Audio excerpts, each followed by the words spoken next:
Hello everyone, welcome to prep IAS पे आप सबका स्वागत है। तो आज हम डिस्कस करेंगे daily current affairs MCQ for 31 मई 2021। और देखिए, इसमें कुछ इश्यूज हमने वो भी कवर किए हैं जो कल संडे के यानी 30 मई के थे। वो इश्यूज भी हमने यहाँ पे कवर किए। तो चलिए स्टार्ट करते हैं। तो सबसे पहला क्वेश्चन है ईडीएलआई स्कीम पे, और ये न्यूज में था। न्यूज में क्यों था? देखिए, अभी कोविड के टाइम में कई फैमिलीज ने जो है अपने जो मेंबर्स, अर्निंग मेंबर्स थे, वो कोविड के कारण अपनी लाइफ लूज कर चुके हैं। और ऐसे केस में जो फैमिलीज हैं, इनके पास अब कोई फाइनेंशियल जो है सपोर्ट नहीं है। तो इसीलिए इनको फाइनेंशियल सपोर्ट प्रोवाइड करने के लिए गवर्नमेंट ने क्या किया है, बहुत सारी सोशल सिक्योरिटी स्कीम्स का कवरेज एक्सपांड कर रहा है। ठीक है, और इसमें से एक सोशल सिक्योरिटी स्कीम है EDLI scheme, employ deposit linked insurance scheme. और ये जो स्कीम है आपकी ईडीएलआई स्कीम, गवर्नमेंट ने इसमें बेसिकली जो अमाउंट ऑफ, जो मिनिमम इंश्योरेंस का अमाउंट है और मैक्सिमम जो इंश्योरेंस का अमाउंट इसमें कवर्ड है, उसको बढ़ा दिया है। ठीक है, तो देखते हैं इस स्कीम के फीचर्स। तो क्वेश्चन जो है इस स्कीम के फीचर्स पे बेस्ड है, तो आप देख सकते हो। तो देखिए, पहली चीज तो थोड़ी और बेसिक चीजें मैं बता देता हूँ। देखिए, आपको पता होगा एम्प्लॉय प्रोविडेंट फंड जो ईपीएफओ करके ऑर्गेनाइजेशन है, और एक एक्ट भी है, EPF act, employ provident fund act. तो एज पर दिस एक्ट, कोई भी ऑर्गेनाइजेशन जिसमें 20 से ज्यादा वर्कर्स हैं, if it has more than 20 workers, ठीक है, तो इन दैट केस उसको अपने हर वर्कर के लिए एक एम्प्लॉय प्रोविडेंट फंड अकाउंट खोलना होगा। ठीक है, और एम्प्लॉय प्रोविडेंट फंड अकाउंट खोल के उसमें कुछ कंट्रीब्यूशन एम्प्लॉय अपना करता है और कुछ एम्प्लॉय करता है। ठीक है, और ओवर द टाइम क्या होता है, कॉर्पस बन जाता है या पैसे का वो बन जाता है पूल, जो बाद में एम्प्लॉय अपनी रिटायरमेंट के बाद यूज कर सकता है। ठीक है, अब इसमें देखिए क्या है कि ये जो ईडीएलआई स्कीम है ना, जिनका भी ईपीएफ अकाउंट है, जिनका भी ईपीएफ अकाउंट है, वो ऑटोमेटिकली इस ईडीएलआई स्कीम के लिए एलिजिबल है।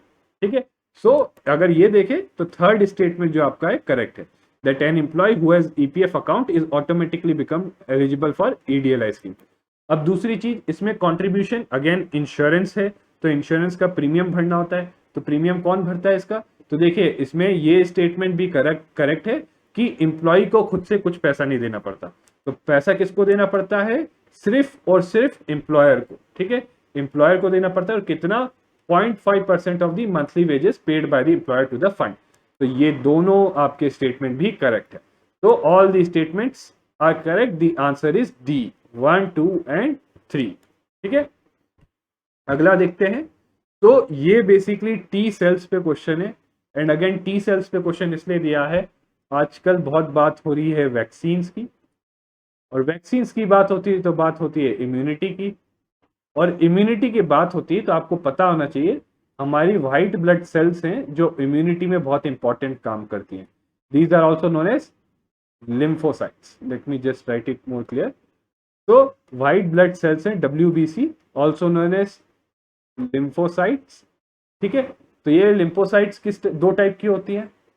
ठीक है, आपकी टी सेल्स और बी सेल्स। ठीक है, T cells and B cells. अब इसके अलावा और टाइप्स की होती है, बट मेनली जो हम पढ़ेंगे वो ये होती है, टी सेल्स, बी सेल्स। ठीक है, ये इम्यूनिटी बहुत इंपॉर्टेंट रोल प्ले करती है। अब टी सेल क्या रोल प्ले करती है और बी सेल क्या रोल प्ले करती है, यही इसी चीज पे जो है आपका क्वेश्चन है। ठीक है, तो जरा देखते हैं। तो killer T cells do the work of destroying the infected cells. देखिए, ये करेक्ट है।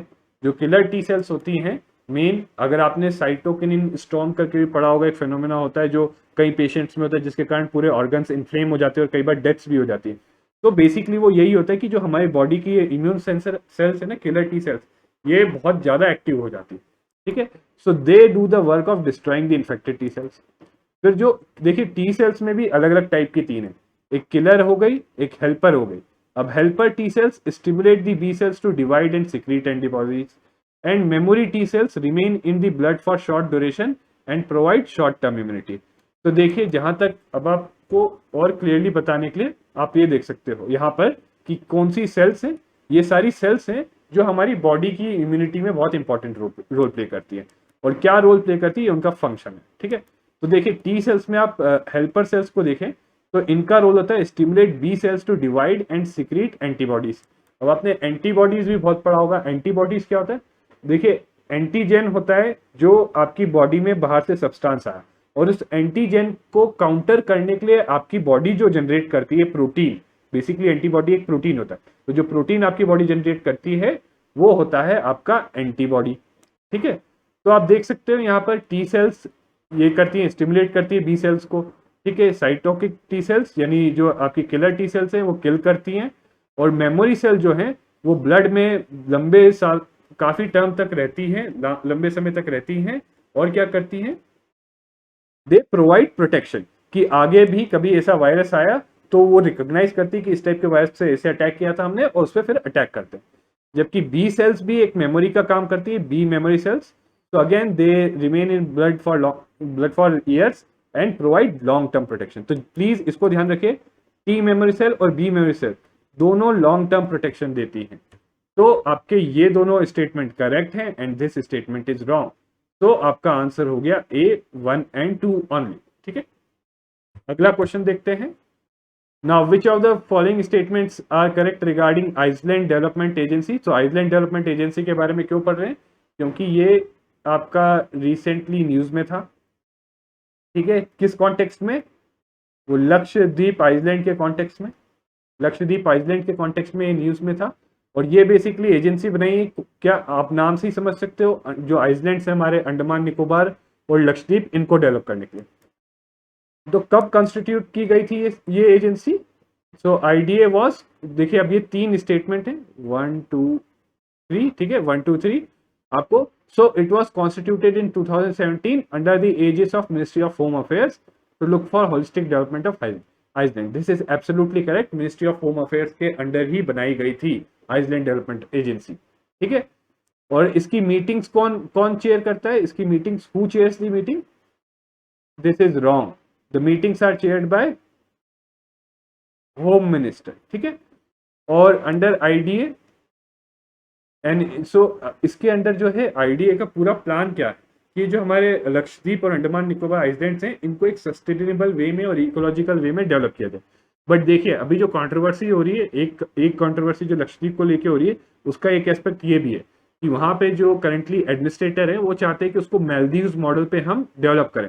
बट देखिए कई लोग इस मालदीव्स मॉडल पे लक्षद्वीप को डेवलप करने को अपोज कर रहे हैं 2 रीजन पे। एक तो कि वो इन्वायरमेंटली डैमेज कर देगा, और दूसरा ये कि वो वहाँ की जो लोकल इनहेबिटेंट्स हैं उनको भी जो है, उनके लोकल जो प्रैक्टिसेस है उनको एडवर्सली इम्पैक्ट करेगा। तो ये तीनों स्टेटमेंट आपके सही हैं। ठीक है, द आंसर इज डी। आगे बढ़ते हैं। नाउ अबाउट वैक्सीन नेशनलिज्म, ये भी आपने बहुत ज्यादा सुना होगा। So it refers to when a country manages to secure doses of vaccines for its own citizens and residents before they are made available in other countries. ठीक है, तो आपने सुना होगा वैक्सीन नेशनलिज्म, हमारे चैनल पे भी एक वीडियो है इस पे। तो देखिए वैक्सीन नेशनलिज्म यही है कि हर कोई बोलता है, अपने जो वहाँ पे मैन्युफैक्चरर्स हैं उनको बोलता है पैसे देके कि आप बस हमारे लिए ही मैन्युफैक्चर करो, बाहर के लिए मत मैन्युफैक्चर करो। इंडिया के कॉन्टेक्स्ट में भी जो है ये वैक्सीन नेशनलिज्म के केस में जैसे कुछ लोग बोलते हैं, बट ऐसा नहीं है। इंडिया ने ऑलमोस्ट जब फर्स्ट वेव के दौरान पूरे वर्ल्ड में काफी वैक्सीन एक्सपोर्ट की थी। ठीक है, बट अब करेंटली जो इंडिया की नीड है उसके लिए इंडिया को पहले अपनी डोमेस्टिक नीड पूरी करनी है, तभी इंडिया बाहर वैक्सीन इंपोर्ट कर सकता है। सो आपका स्टेटमेंट 1 जो है करेक्ट है। वैक्सीन नेशनलिज्म का मतलब यही होता है, हर नेशन बस अपने बारे में सोचता है कि मैं अपने सिटीजन्स को वैक्सीनेट कर दूं। ठीक है, दूसरा, this is done through pre purchase agreements between government and vaccine manufacturer. This is also correct. So governments क्या करती है, मैन्युफैक्चरर के साथ जो है प्री परचेज एग्रीमेंट्स कर देती है, जैसे यूएस ने फाइजर के साथ किया। तभी फाइजर ने अभी तक कहीं और वैक्सीन नहीं दिया क्योंकि वो यूएस के मार्केट को ही मेनली पहले केटर करने में लगा हुआ है। ठीक है, और तीसरी चीज जो है कोवैक्स फैसिलिटी, जिसके ऊपर हमने कुछ दिन पहले क्वेश्चन किया था, तो वो प्राइमरीली वो जो एक मेन और मोस्ट इंपॉर्टेंट इनिशिएटिव जो आपका वैक्सीन नेशनलिज्म अरेस्ट कर सकता है। अब देखिए, तो जहां तक बात करें, आपका ये करेक्ट है, ये करेक्ट है, तीनों स्टेटमेंट करेक्ट है। बट इसमें कुछ एडिशनल इंफॉर्मेशन जो आपको जाननी चाहिए वो ये है। देखिए पहली चीज तो वैक्सीन नेशनलिज्म सॉल्व नहीं करेगा कोविड के प्रॉब्लम। आप देखते हो वायरस का स्ट्रेन म्यूटेट हो जाएगा और फिर वैक्सीन इनइफेक्टिव होगी तो वापस उस नेशन में वो वायरस वापस आ सकता है। इसलिए इसमें जो कोविड के केस में बोला जाता है, no one is safe until everyone is safe. ठीक है, अब अगला आते हैं हम। तो ये रिसेंटली न्यूज में था। ठीक है, और चाइना का स्पेस प्रोग्राम आपने देखा होगा, लॉन्ग मार्च Y5B रॉकेट जो है उसका, कि वो इंडियन ओशन में जब फॉल किया था काफी कंट्रोवर्सी हुई थी। जूरोंग आपने सुना होगा ये नाम, चाइना का, अगर मई के महीने में ही आया था। ठीक है, तो चाइना के स्पेस प्रोग्राम को लेके क्वेश्चन है, क्योंकि पास्ट में भी क्वेश्चन आ चुका है चाइना के स्पेस प्रोग्राम को लेके। तो consider the following statements regarding Chinese space program. तो China has achieved humanity's first soft landing on the far side of moon, this is correct. This is 1 2 3 statement, statement 1 is correct, और उसका नाम था चैंग-ई 4। तो ये चाइना का जो है रोवर था जो लैंड किया था फार साइड ऑफ मून, चैंग-ई 4। ठीक है, देखिए जितने भी चाइना के मिशन चैंग-ई नाम से है ना, वो सारे मून के लिए हैं। ठीक है, देखिए मिशंस कितने होते हैं, एक मून पे, एक मार्स पे, और एक जो आपका है स्पेस स्टेशन। मेनली 3 एस्पेक्ट्स हैं चाइना के उसके। अब देखिए मून वाले का नाम है चैंग-ई। ठीक है, अब मार्स वाले का नाम क्या है, तो जूरोंग। आपने पढ़ा होगा कुछ दिन पहले कि जूरोंग क्या है, रोवर का नाम है, जो चाइना का रोवर है जो मार्स पे लैंड किया। और China is third country after US and Russia to land a rover on Mars. ठीक है, तो Zhurong is China's first Mars rover, and इसके मिशन का नाम क्या है मार्स वाले का, तियावेन-1। ठीक है, तियावेन-1। ठीक है, आप ये नाम बस ध्यान रखिए। देखिए इतनी डिटेल में नहीं आएगा, बट हो सकता है आपको यूपीएससी इस टाइप से नाम से पूछ ले कि तियावेन-1 किस चीज के लिए मिशन है। ठीक है, और स्पेस स्टेशन का नाम है तियांगोंग। ठीक है, तियांगोंग, और इसी के लिए जो आपका लॉन्ग मार्च 5B रॉकेट और ये तियांगजू 2 कार्गो रॉकेट जो है इसी की तरफ जा रहा था।